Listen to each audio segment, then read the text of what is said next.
আজকের এই ভিডিওতে আমরা রায়মার্টিন প্রশ্নবিচিত্রা 2025 সপ্তম শ্রেণীর বাংলা বিষয় হচ্ছে তোমাদের প্রথম ইউনিট টেস্টের জন্য 6 নম্বর স্কুল রয়েছে 10 নম্বর পেজে। তো এই প্রশ্নপত্রের সম্পূর্ণ উত্তর নিয়ে আলোচনা করব আজকের এই ভিডিওতে। একের দাগের একেরটা বলছে পাগলা গণেশ একটি কি, এটা কল্পবিজ্ঞান, অপশন নাম্বার খ। পোর্ট্রেট শব্দের অর্থ কি, প্রতিকৃত, অপশন নাম্বার খ। রামকিঙ্করের প্রথম শিল্পের স্কুলের বাড়ির পাশের কুমোরপাড়ায়। ছন্দে শুধু কান ডাকা কবিতার কবি হলেন কে, অজিত দত্ত। মাতৃভাষা কবিতাটি বাংলা তর্জমা করেছেন কে, মল্লিকা সেনগুপ্ত। বলছে ইন্দ্রিবর শব্দের অর্থ কি, নীলপদ্ম। হরতাল শব্দটি কোন শ্রেণীর, গুজরাটি। হাঁসফাঁস শব্দটি হলো কি, খাঁটি দেশি শব্দ। এরপর দেখা রয়েছে দুই দাগের একেরটা, এত বড় একজন শিল্পীর কাছে শিক্ষা লাভ করেছি, আমার সৌভাগ্য। বড় শিল্পী বলতে কাকে বোঝানো হয়েছে, আচার্য নন্দলাল বসুকে। নেক্সট প্রশ্ন, কি কি দিয়ে রামকিঙ্কর রঙের প্রয়োজন মেটাতেন?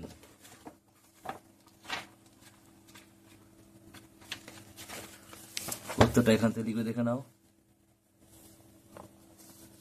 গাছের পাতার রস, বাটনা বাটা, শিলের হলুদ, মেয়েদের পায়ের আলতা, মুড়ি ভাজা, খোলা ছাঁচ, ভূষকালি, এসব দিয়ে রামকিঙ্কর রঙের প্রয়োজন মেটাতেন। নেক্সট প্রশ্ন পরেরটা বলছে যে কুতুব মিনারের প্রথম তলাতে কি কি কি ছিল?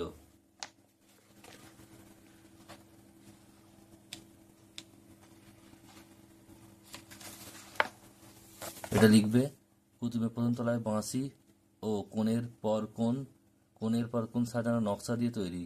এটুকু লিখবে। নেক্সট প্রশ্ন পরেরটা বলছে প্রজাপতির ইচ্ছা কি, কবির অঙ্কিত চিত্রের অবস্থান তার স্থান থাকুক।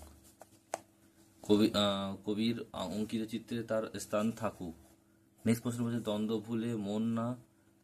ভুলে মন না দিলে। দ্বন্দ্ব বলতে শব্দের অর্থ কি, সংঘাত হবে। ছয়টা বলছে দেখো, পাখি সব করে রব উদ্যাংশ কার লেখা, কোন কবিতার অংশ? এটা উত্তরটা কি হবে, একুশের কবিতা আশরাফ সিদ্দিকী। নেক্সট প্রশ্ন দেখো পরেরটা কি বলছে, পরের প্রশ্ন দেখে নাও। তিনের দাগের একেরটা পাগলা গণেশ গল্পে বলছে 3589 সালের মধ্যে পৃথিবীর কোন কোন নতুন বৈজ্ঞানিক আবিষ্কারের কথা বলা হয়েছে? এটা তোমরা দেখে নাও।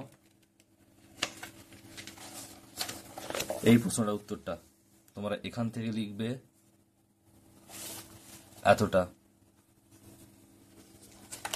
এখান থেকে এতটা। নেক্সট প্রশ্ন পরেরটা বলছে যে আত্মকথা কার লেখা? এটা হচ্ছে রামকিঙ্কর বেইজ। তিনি কি জন্য বিখ্যাত? অয়েল পেন্টিং এর জন্য বিখ্যাত। নেক্সট প্রশ্ন বলছে মধুহীন করোনা গো তব মন কখন অদে, কি কার কাছে এই আকুতি করেছেন? কবি ভারত মাতার কাছে আকুতি করেছেন। নেক্সট প্রশ্ন বলছে 21শে ফেব্রুয়ারি স্মরণীয় কেন?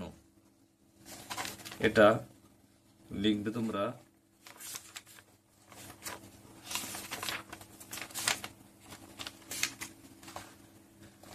দেখো, এখান থেকে লিখবে 21শে ফেব্রুয়ারি, এখান থেকে এতটা লিখবে তোমরা।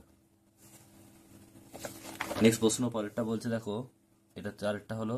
এরপর হচ্ছে দেখো পরের প্রশ্ন, চারের দাগের একেরটা মাকু কি ধরনের রচনা? এটা হচ্ছে অ্যাডভেঞ্চার, কিশোর উপন্যাস। এরপর রয়েছে একবার চাবি দিলে মাকু কতদিন সচল থাকে? 1 বছর। নেক্সট প্রশ্ন বলছে পরেরটা, সোনা ও টিয়ার বয়স কত? সোনার বয়স হচ্ছে 6 বছর, টিয়ার বয়স হচ্ছে 5 বছর। নেক্সট প্রশ্ন, মাকু কি দিয়ে তৈরি? ঘড়ি দিয়ে তৈরি। 5 দাগের একেরটা সুনামি শব্দটি কোন ভাষা থেকে এসছে? এটা জাপানি শব্দ থেকে এসছে। অর্ধ তৎসম শব্দ কাকে বলে? অর্ধ তৎসম শব্দ কাকে বলে? দেখে নাও কাকে বলে, সংজ্ঞাটা এখান থেকে দেখে নাও।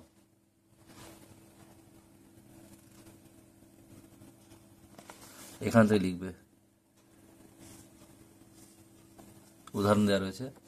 নেক্সট প্রশ্ন পরেরটা বলছে যে দুটি দেশি শব্দের উদাহরণ দাও। এটা হবে কি, ঝাঁটা আর ঘুড়ি। আর শব্দ পরিবর্তন করো, মাছটা কি হবে? মৎস্য মাছ।